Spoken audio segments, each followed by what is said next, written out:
रघु महाराज के समय पे भी रावण था, तब युवा था रावण। भगवान राम के समय पे भी वृद्ध नहीं हुआ था।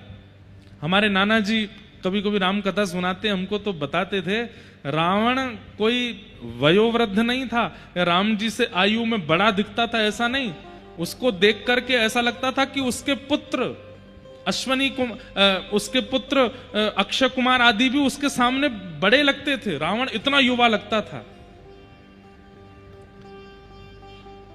कोई आलस्य नहीं, कोई झुर्रियां नहीं, कोई बाल सफेद नहीं उसके, वैसा ही पराक्रमी था। लेकिन रघु महाराज के समय उसका पराक्रम और भी ज्यादा तीव्र था, क्योंकि वो उसका प्रारंभिक समय था। तो किसी मंत्री ने कहा कि महाराज अभी उत्तर भारत में रघु महाराज हैं, सरजू जी के तट पर विराजमान हैं, अगर उनको आपने हरा दिया तो आपकी जय जय हो जाएगी सब जगह। तो रावण का एक काम था, वो किसी भी पराक्रमी व्यक्ति के पराक्रम के सोर्स को देखता था कि कोई भी व्यक्ति बलवान किस कारण से है। तो रघु महाराज के पराक्रम का कारण था उनकी पतिव्रता पत्नी। रघु महाराज की पत्नी ऐसी पतिव्रता नारी थी कि रघु महाराज के अलावा किसी भी पुरुष को उन्होंने दर्शन किया, या तो भाई रूप में देखा, या पुत्र रूप में देखा, या पति रूप या पिता रूप में देखा। पति रूप में तो केवल वो रघु का ही दर्शन करते थे। और भी कई जो पातिव्रता नारी के नियम होते हैं सबका पालन वो करती थी। तो रावण ने मन में विचार किया कि अब मुझे उत्तर भारत जाना चाहिए और रघु महाराज को हराने का प्रयास करना चाहिए। तो रावण उत्तर भारत गया और सरजू जी के तट पर बैठे हुए रघु महाराज के चरणों में जाकर के रावण ने पहले प्रणाम किया और प्रणाम करके कहा, महाराज मैं आपका शिष्य बनना चाहता हूं, आप कृपा करके मुझे पराक्रम बल का अनुभव कराइए। तो रघु महाराज बोले, पहले संध्या वंदन करो, हमारे साथ बैठ जाओ। तो संध्या करने लगे, गायत्री संध्या सरजू जी के तट पर। रावण भी ब्राह्मण तो था ही, संध्या वंदन जानता ही था, बैठ करके संध्या कर रहे थे। तो संध्या के समय एक अघमर्षण का जल होता है, हर ब्राह्मण संध्या करते हैं तो हाथ में जल लेकर के अघमर्षण के जल में ऐसे श्वास छोड़ी जाती है, और अघमर्षण का जल जो होता है वो ऐसे भुजा उठा के पीछे डाला जाता है या इधर से पीछे फेंकते हैं। कहते हैं अघमर्षण का जल यदि हरे भरे वृक्ष पर गिर गया तो वो सूख जाएगा।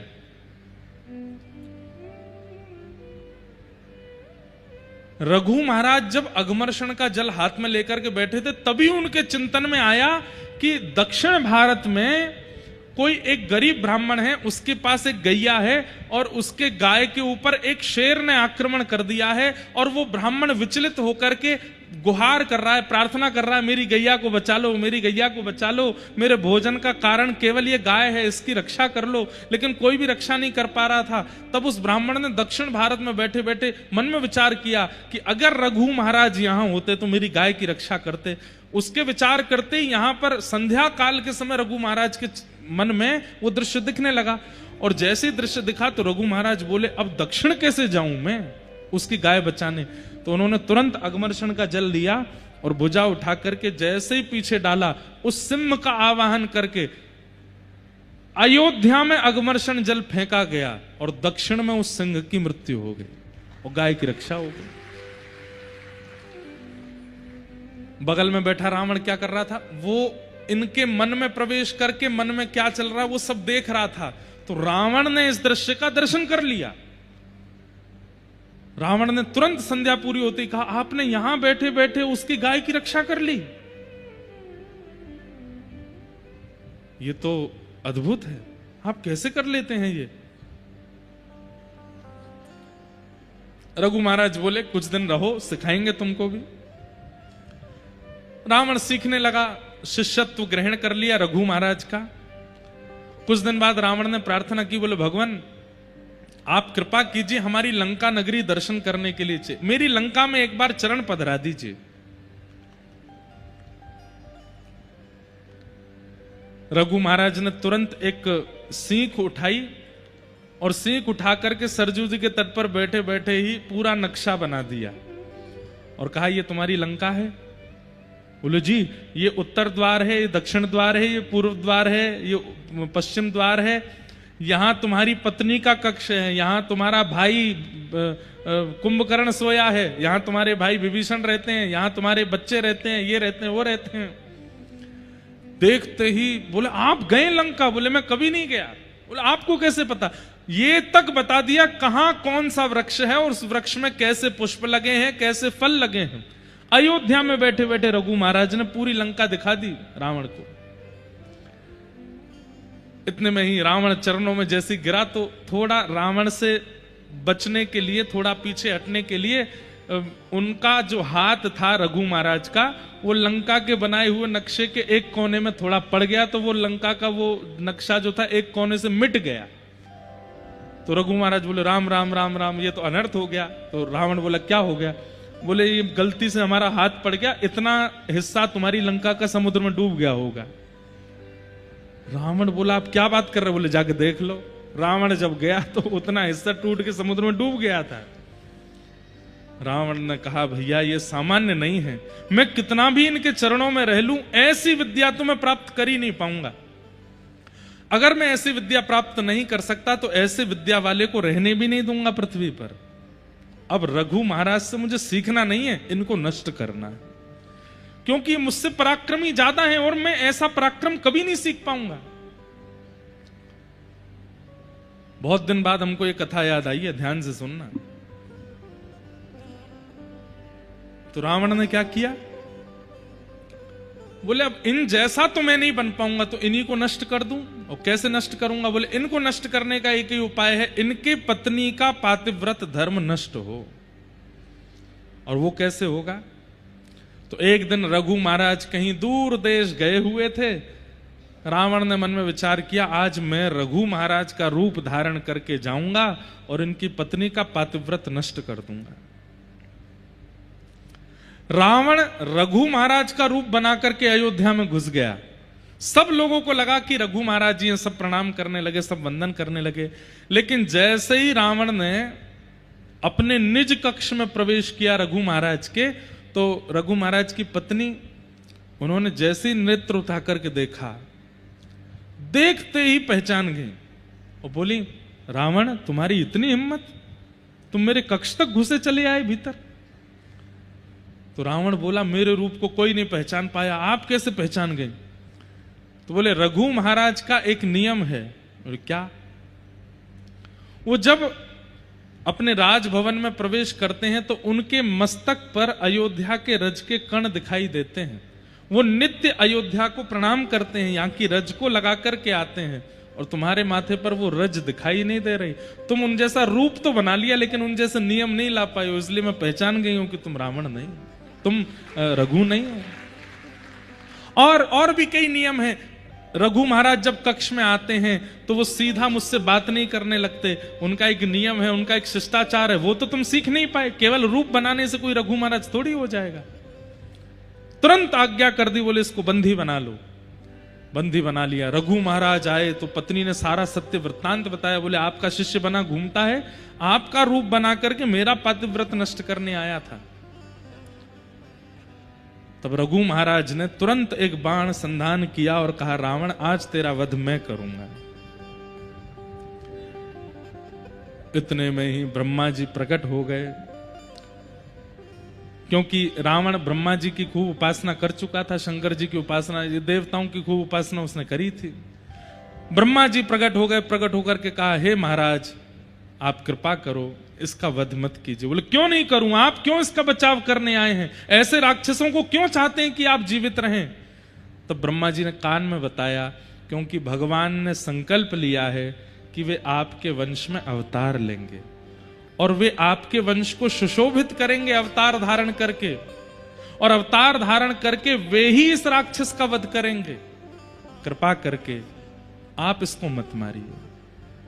रघु महाराज बोले अब तो बाण चढ़ गया, अब तो हमने संकल्प ले लिया। पहले ऐसे नहीं होता था कि गोली भरी और जिसको मन था कर दिया।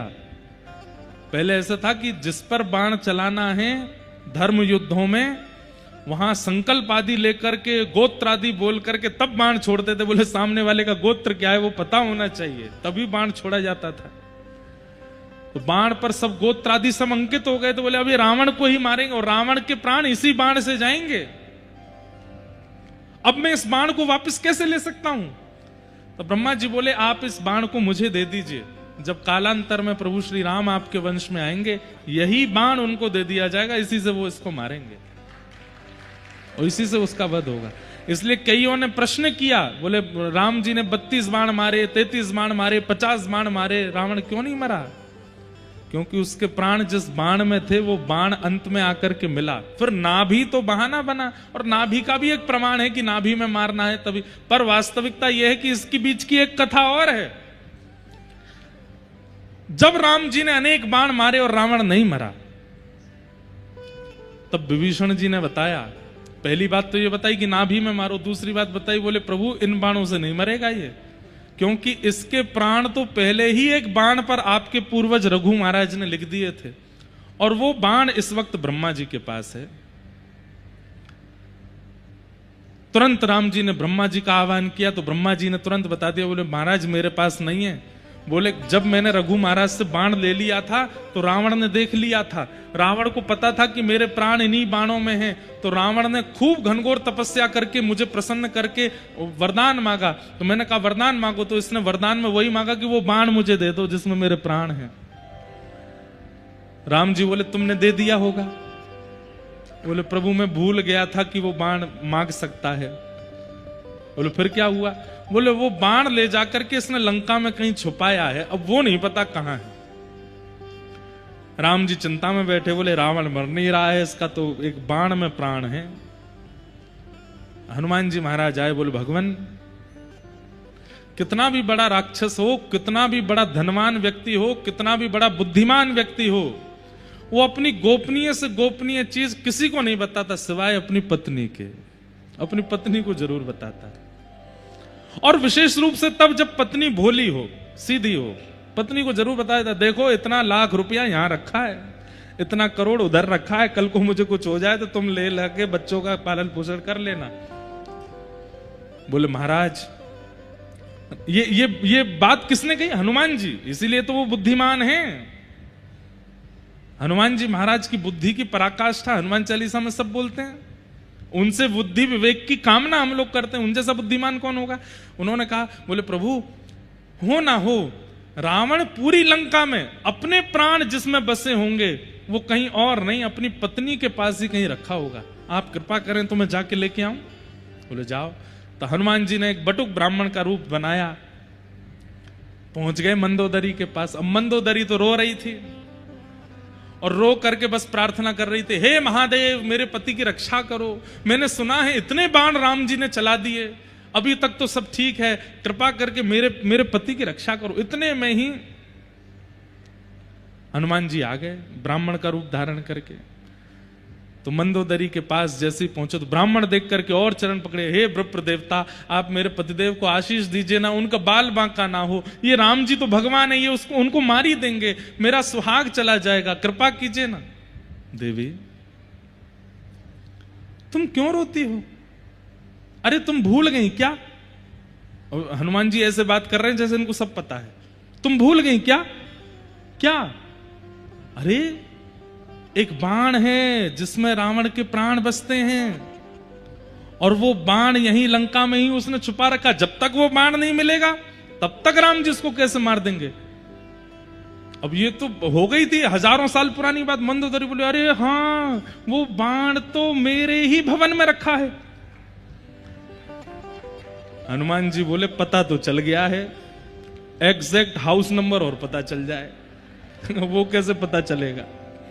तो हनुमान जी ने एक तकनीक बताई, बोले सुनो देवी, बाण तुम्हारे भवन में है, ये बात बस मैं और तुम जानते हैं, लेकिन देवी अगर तुम चाहती हो कि रावण की रक्षा हो, अपने उस भवन में जाओ, पुष्प अक्षत चंदन माला लेकर के जाओ, और जहां पर वो बाण रखा है वहां पर पुष्प चढ़ा देना, अक्षत चढ़ा देना, आरती कर देना, और जब तक ये युद्ध चल रहा है उस स्थान का पूजन करती ही रहना। एक भी क्षण के लिए वो पुष्प अक्षत चंदन से विहीन नहीं होना चाहिए स्थान। नहीं तो कोई भी उस बाण का वहां से हरण कर लेगा। और मंदोदरी बोली मैं अभी जाती हूं। हनुमान जी बोले जाओ, अब मैं भी मक्खी बन के आऊं पीछे। हनुमान जी लेक्से से बन गए। मंदोदरी गई थाली सजा करके अपने निज भवन में। खूब सारे खंबे लगे थे, उनमें पीछे एक खंबा था जिसमें वो बाण चिना हुआ था भीतर। मंदोदरी गई, वहीं जाकर के जैसे ही माला चढ़ाई, अक्षत आदि लगाए, हनुमान जी छोटे से बन के गए, इतने में विशाल रूप धारण किया और एक मुष्टिक प्रहार करके खंभ भेदन करके भीतर से बाण निकाला, लेकर के सीधे राम जी के पास गए और जाके चरणों में अर्पित कर दिया, लीजिए प्रभु मार दीजिए। और तब राम जी ने अंतिम बाण धारण करके जैसे ही रावण में मारा, वध हो गया। ब्रज में एक संत थे, उनके गुरुजी ने उनको आज्ञा की भांडीर वन चले जाओ। गुरु दीक्षा हुई और दीक्षा के तुरंत बाद गुरुजी ने आज्ञा कर दी, बोले भांडीर वन चले जाओ। बोले भांडीर वन जाके क्या करें? बोले जब तक युगल प्रकट ना हो जाए तब तक भजन करते रहो। सोचिए, दीक्षा देते ही आज्ञा कर दी है गुरुदेव ने कि जाओ जाकर के भांडीर वन में जब तक ठाकुर जी प्रकट ना हो जाए तब तक भजन करते रहो। चले गए, भांडीर वन में जाकर के भजन किया। 5 साल 10 साल बीत गए भजन करते करते करते करते। 10 साल बाद दोनों प्रिया प्रियतम प्रकट हो गए। किशोरी जी प्रकट हो गई, ठाकुर जी प्रकट हो गए और दोनों ने प्रकट होकर के दर्शन दिए। अब देखना कैसी कैसी गुरु निष्ठा। ठाकुर जी जैसे प्रकट हो गए तो प्रकट होते ही ठाकुर जी को प्रणाम किया, दंडवत किया। किशोरी जी ने दर्शन दिए, ठाकुर जी ने दर्शन दिए। दर्शन देने के बाद में अब ठाकुर जी भक्त को देख रहे हैं, भक्त ठाकुर जी को देख रहा है। किशोरी जी बोली भैया हम आ गए हैं, बहुत देर हो गई, 45 मिनट हो गए, कुछ तो बोलो। बोले गुरु जी ने केवल इतना ही कहा था कि ठाकुर जी आ जाएं तब तक भजन करो, उसके आगे बोलना क्या ये गुरु जी ने नहीं बताया। बोले अभी मैं जाता हूं, गुरु जी से पूछ के आता हूं कि क्या बोलना है। दौड़ करके गए वृंदावन। जटा जूट बढ़ गई थी, दाढ़ी इतनी बढ़ गई थी, गुरु जी नहीं पहचान पाए कि चेला है। गुरु जी ने प्रणाम किया गुरु जी को, सत्य घटना है। तो गुरु जी बोले कहो भैया कहां से? गुरु जी मुझे भूल गए आप, 10 साल पहले मेरी दीक्षा हुई थी, तो दीक्षा देने के बाद आपने मुझे आज्ञा कर दी थी। अच्छा, गुरु जी ने कोई मन से आज्ञा नहीं करी थी, ऐसे दीक्षा होते ही गुरु जी से पूछने लगे, बोले गुरु जी कोई आज्ञा दो। तो चलते फिरते गुरु जी ने कही तब तक भजन करो जब तक प्रिया प्रियतम नहीं मिलते, ऐसे ही बोल दिया। बोले आपने मुझे आज्ञा दी थी जब तक प्रिया प्रियतम नहीं मिले तब तक भजन करो। भांडीर वन में जाके मैंने खूब भजन किया, नाथ प्रिया प्रियतम मिल गए। गुरु जी सुनकर के बोले क्या मिल गए? हाँ मिल गए। कहाँ हैं? कुटिया में बैठे हैं भांडीर वन में। बैठे मतलब? बोले प्रकट होकर के बोले वरदान मांगो। अब गुरु जी आपने तो केवल इतना कहा था प्रिया प्रीतम मिल जाए तब तक भजन करना, वरदान क्या मांगना है ये पूछने आया हूं आपसे। ठाकुर जी प्रतीक्षा कर रहे हैं वहां पर। गुरु जी बोले सच में ठाकुर जी आए हैं? बोले हाँ। बोले मुझे दर्शन कराओ। चलो गुरु जी। गुरु जी जिसका नाम भी नहीं जानते वो चेला, भूल गए थे कौन चेला। बस आज्ञा का पालन गुरु जी ने, चेला ने किया। गुरु जी हाथ पकड़ करके साथ में गए तो क्या देखा, प्रिया प्रियतम दोनों कुटिया के भीतर युगल सरकार बैठे हैं, प्रतीक्षा कर रहे हैं कि आके हमसे वरदान मांगेगा। गुरु जी ने ठाकुर जी को प्रणाम किया, अपने शिष्य को हृदय से लगा लिया। बोले तेरी निष्ठा को प्रणाम, मेरी आज्ञा का ऐसा पालन। ठाकुर जी प्रकट हो गए। बोले गुरु जी वो तो ठीक है, अब यूं तो बताओ मांगू क्या? बहुत देर से बैठे हैं। बोले बस एक ही चीज मांगो। बोले क्या? ये दोनों, हम दोनों से प्रसन्न रहें, बस यही मांगो और कुछ नहीं चाहिए। और एक शिष्य की वजह से गुरु जी को ठाकुर जी मिल गए। हमारा शिष्यत्व कैसा है? आजकल गुरु जी भी तो आज्ञा विचित्र कर देते हैं, तो उसमें शिष्य की क्या गलती है? पर लेकिन एक बात हम आपको निश्चित कहते हैं कि गुरु आज्ञा हो गई, आप विचार मत करो, उसको करने लग जाओ। ठाकुर जी आपकी निष्ठा पर रीझ जाएंगे। हम एक बात कहते हैं कि कई बार आजकल कलयुग में गुरुओं में भी मिलावट हो गई है, लेकिन शिष्य के चित्त में यह भाव नहीं आना चाहिए कि मेरे गुरु मिलावट वाले हैं। वो मेरे गुरु जी तो गुरु जी हैं। अगर वो ये भावना रखेगा तो गुरुजी में अगर मिलावट हो भी गई होगी तो शिष्य के अखंड भाव से, शिष्य के अखंड विश्वास से गुरुजी शुद्ध हो जाएंगे।